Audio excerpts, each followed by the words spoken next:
The Scott County, Virginia community of Long Hollow is said to have produced quite a remarkable man who few have ever heard of. He was a lay preacher, a philosopher, a traveler, a writer, and, it's said, a prophet. Hello folks, I'm Steve Gilley, and this is another one of the stories of Appalachia. Abijah Alley was born in 1794 in the Long Hollow section of Scott County. Like most of the other residents of Long Hollow, he made his living by farming.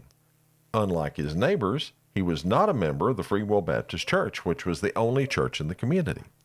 In fact, Alley wasn't really a member of any church, but he was a religious man, finding his own path to God.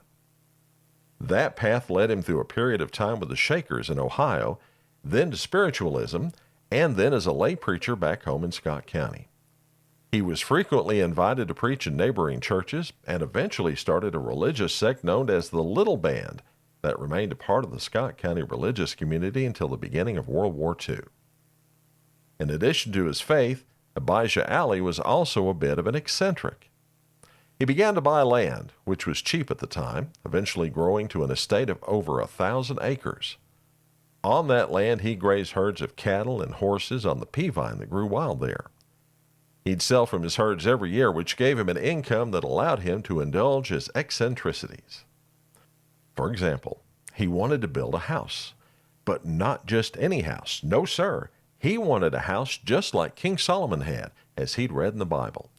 So he set out to do just that. After laying out where he wanted his temple to be, the first thing he did was build a square chimney with 4 fireplaces at the base.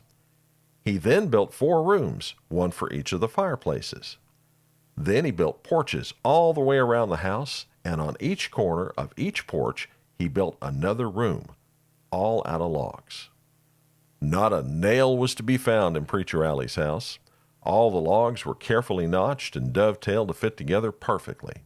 It said that when he was done, Abijah proudly told everyone that the house was put together without the sound of a hammer or of any iron tool. Not long after he finished his temple, Abijah Alley went to the grist mill on his horse, pulling a wagon load of corn behind him to be ground into cornmeal for use the following winter. As he plodded along the dirt road from the temple to the mill, a fantastic idea came to the lay preacher. He decided that he wanted to see the President of the United States. As he made it to the mill, had his corn ground, and then paid the miller, he made a fateful decision. He told the miller to send word to his family at the temple that he would be leaving Scott County on an important task and would return by and by. Without saying another word, Alley turned horse around and left. 2 months later, Alley and his horse trotted back up to that same mill and asked if the cornmeal had been taken back to his family as he'd asked. After being told that, yes, it had indeed been taken back to the temple 2 months prior, he tipped his hat and started on his way back home, acting as if he'd only been gone a few hours rather than 8 weeks. It turns out that he had indeed gone off to see the president, Martin Van Buren, and had been successful. Now, there's no record of that meeting or what the two men discussed, but it must have been an interesting sight to see an Appalachian mountaineer ride up to the White House asking for the president. You'd think that this would have been quite enough adventure for a lifetime, but you'd be mistaken, at least in Abijah Alley's case. You see, the meeting with such an important man as the president got Alley to thinking. If he could see the president, why couldn't he meet with the rulers of all the countries in Europe? Heck, why not go on to the Holy Land as well? So just like he'd done before, Abijah Alley left Scott County one day and was gone for 3 years. At the end of that time, he appeared at his doorstep with the news that he had met with every single crowned head in Europe. He then went to Palestine for a year, where he sought out books about the Middle East and Christianity, along with relics and seeds of most every plant named in the Holy Bible, which he brought back to Long Hollow with him to plant. He went to work on his land, terracing the hills and planting grapevines, olive trees, flowers, and shrubs in the Holy Land. For a while they did okay, but the wetter, colder climate of Appalachia was unsuitable for plants grown in a desert, and they all soon, one by one, died.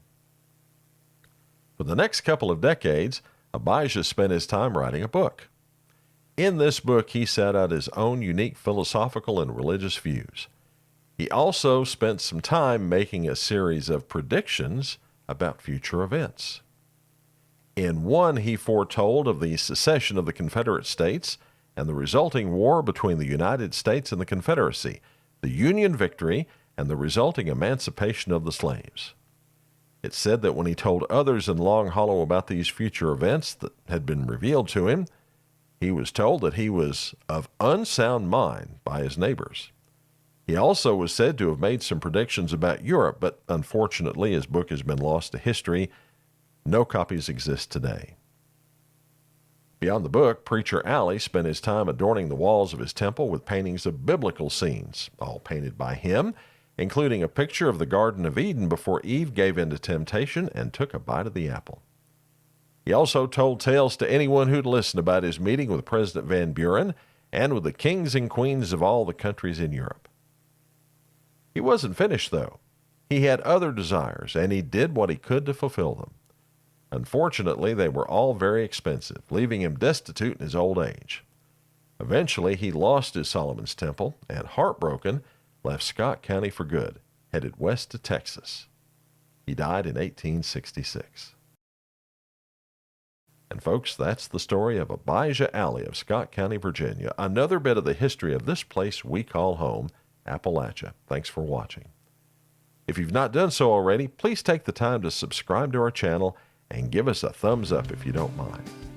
Until next we meet, y'all take care. So long, everybody.